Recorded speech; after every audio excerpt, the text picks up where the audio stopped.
And yes, dito naman tayo kasi medyo in demand ngayon ang mga fern. Ha?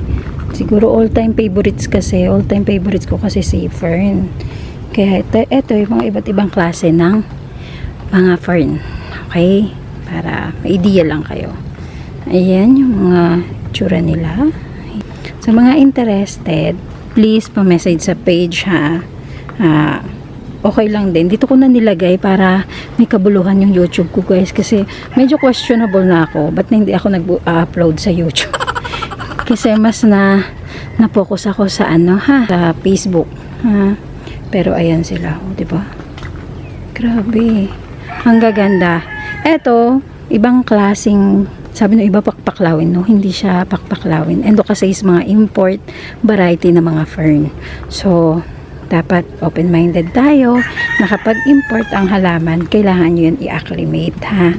Or kung gusto nyo bumili, syempre sa mga trusted nyo na mga seller na talagang may concern at may care dun sa mga client nila. Kasi ako, pag mga bagong baba pa lang, China plant or Indo and then Thailand, hindi ako nag-hype. Although mga mura yun, kasi mga bagong dating pa, pero ang problema kasi doon, maglulusawan pa yan. So, sayang naman. Diba? Sayang sa pera. Meron naman talaga na mas bumibili sila kasi alam nila na kaya nilang buhayin. Katulad nito. Etong mga to is mga nasa 750. Ayan. Ganyan yung laki nila.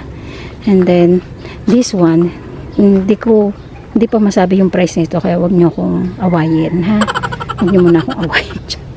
Kasi hindi pa rin siya masabi. Pero may mga variety dito na papakita natin yung mga price. May mga iba kasi wala pang pricing kasi nga naglulusawan pa at hindi pa ganun kaganda. Pero dito, ang ganda ng fern na to. Oh, silver variety siya. Alam ko China plant to eh. China fern. Yan. Ganda, no? Silvery kasi yung dating niya. Kaya super ganda lang. Kaso nga lang, nagba-brown kasi nag-acclimate yan. Pero para siyang si rabbit foot fern. For sale na ba to, kuya? Magkano? Yun lang. Yun lang. O, diba? Huwag kayo saka magalit ha. Yun lang, narinig niyo yun. For sale siya, pero yun lang. Hindi pa ganun. Ay, ito. Blue Star. Ayan, kay Blue Star. Ayan pala siya. Yan, for 400 pesos lang si Blue Star. O, diba? Kaso, mamimili ka na lang ng medyo okay na. Ito, medyo okay na to. Yan. May mga bago kasi na palabas na dahon. Ayun. May mga bagong palabas. Pipili ka lang talaga, ha? Pili na lang kayo. Kung ano yung may interesan nyo. Pero ayan, kay Blue Star, for 400 pesos lang.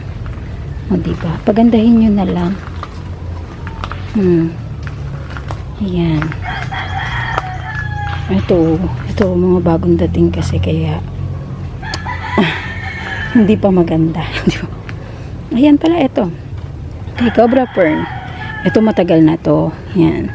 Alam ko, ito si Cobra Fern, mga nasa 650. Ayan. 650 pesos. Sinasabi ko na price sa inyo, ha. Ayan. Pili ka na lang kung ano yung mga gusto mo. At magkaka-interest ka. Pero, mga original to, alam ko eh. Kasi sobrang tagal na nito. Parang maliit. Ganyan na siya kalaki. Diba? Tapos dito tayo sa kabila. Ito. Kay Fern. Ayan naman siya. 550 pesos. Ayan. Pero medyo magaganda na din. Magaganda yung mga mamimili ka lang talaga. Ha? Para siyang bird's nest na may variegation. Yan. True yan. Uy, mura na to. Kasi dati sobrang mahal nito. May libo-libo pa nito, di ba? Grabe ito. Ang hype dati. Yan. Oh. Dati sobrang mahal niyan. As in. Isa ako sa mga ano niyan. Isa ako. Picturean ko lang. Kasi yan. Oh, di ba? Ganda. And then, ito. Yan, ang ganda din ito. Hindi ko lang alam magkano to. Hindi ko rin alam kung bagong dating. Pero para rin siyang bird's nest. Pero, may style yung dulo. Alam ko magkaiba to eh. Yan, iba. Tapos, iba rin to. Curly sila dyan. Pero, sana makita ko yung price. Kung makikita ko yung price, i-indicate ko dyan, ha? Kasi nga kahit yung mga bantay kasi, hindi nila alam ang presyo. Okay? Hindi ko lang, dun sa mga gustong pumunta sa lugar na to, PM ko na lang kayo. Kasi marami nagagalit sa akin kapag nilalagay ko kung saan place. Siyempre, sa mga seller din naman. So, medyo magkaroon tayo ng konsiderasyon daw sa kanila. Yan. Ang ganda. Uy, ang ganda. Ang ganda, promise. Ayan, oh. Diba? Ang ganda niya. Hindi ko lang alam kung magkano eh.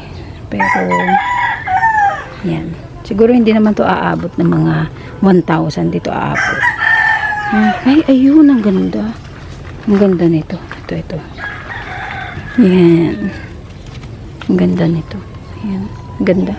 Parang cabbage na hindi mo maintindihan. Tapos ito si okay. Bacon fern pala. Oh, bacon fern. 450. O, diba? Pero ang ganda ng niya, daon niya. Parang nga siyang bacon. Saka ang ganda ng setup, oh. Pwede to sa indoor, guys. So, doon sa mga interested, pwede nyo siyang i-indoor. Yan. Diba? Yun. Ayan. Ang ganda lang. Nagagandahan ako sa mga ganitong fern. Kasi marami variety yung fern. Ito nga lang yung isa sa mga variety na lumalapad. Hindi kasi ako ganun kapanatik ng lumalapad. Kasi nga, small spaces lang ako. Hindi ako yung mga pangmalakihan spaces, ha. So, kung small spaces ka, kung malaking space mo, yan, igo mo to mga to. Kasi sayang eh. Then, lumalaki rin naman yan ng todo. So, ayan. Diba? Ano siya? Okay, bacon fern. Super nice. Ay, ang cute nito. Ay, iba din.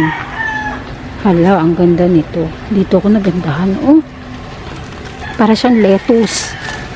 Oh, yan. Para siyang lettuce. Yung datingan niya ng dahon. Ayan, oh. Oh, ang ganda. Sana malaman ko yung price. Pag matanong ko mamaya yung price, i-send ko dyan sa inyo, ha. Makikita nyo dyan. Ibig sabihin na tanong ko. Pag hindi ko natanong, ayan, kulitin nyo na lang. Pero, ang ganda niya. Ayan, oh. Ngayon lang ako nakakita nito. Dito lang. Kasi mga import plants kasi dito, ha. Ayan. Ang ganda, oh. Ayan. Then, kung interested kayo, PM kayo sa page, okay? Ganda. Hala, ang ganda nito. Kakaibang fern. So, nung nagko-collect ng mga fern, ayan, ito yata yung mga variety nila ng kakaibang fern. Kasi, although ito, parang bacon fern. Pero yung dulo niya, diba? Yan. Diba? Ang ganda. Hala, ang ganda talaga. Hala. No echos, ang ganda. Magkano kaya ito? Sana may price. Kasi ang ganda talaga niya. Kakaiba. Hindi ko lang alam kung ano yung pinaka-ID. Sana matanong ko para may idea tayo. Pero, ganyan siya kaganda. Ito pala, iba't ibang variety na siya. Parang may mga mixed breeding effect na siya, ha? Pero, ayan. Ayan. Ang ganda nun. Kakaiba yung fern na yun. Tapos ito din. Ayan sila. O, diba? Sa mga interested na mga fern, ayan yung makikita nyo mga fern dito na mga available and for release. Nasa sa inyo na yon. Kung gusto ninyo na kayo na magpa-acclimate at magpaganda ha. So, dun sa mga interested, pwede naman kayo mag-pin sa page para malaman nyo kung saan, or pwede rin kayo magpasabay sa amin. Ha? Yan siya. Kasi marami-rami din naman. Sikot ko pa kayo kung ano pa yung meron dito. I-ano lang natin yung video. Hiwa-hiwalay. Para, para may idea tayo. Kasi ito, fern variety. Ha? Ayan. Ganda, ang laki. Ang lalaki na. Ito pala yung presyo. 500 sa small. Ayan. Cobra fern. 500 dun sa small. Ha? Ayan. So, sa magkaka-interest yan, 500 lang. Ayan siya. Pero, ito, 600 plus. Kasi medyo malaki. Kita naman sapat guys. Kaya huwag kayong kumontra. Huwag kayong magalit, ha? Ayan. Cobra fern. Pero, dun sa pricing nila, okay na ako dito. Magkano lang naman yung idadagdag. Kasi matagal din yan lumaki. Tsaka iba yung cobra fern na to. Ang ganda. Ito yung 100,000 dati. Oo, dati yung presyo. Pero yun talaga yung presyo dati ha. Kaya ayan lang. Para may idea tayo. Ariko. Pipicturean ko lang. Para may picture ako. Diba? Ayan. Dito ko ilalagay. Yan. Diba? Ayan. Sa mga magkaka-interest, ayan sila. Then, punta tayo dun sa kabila. Ayan ha. Para makita ko yung kabila naman.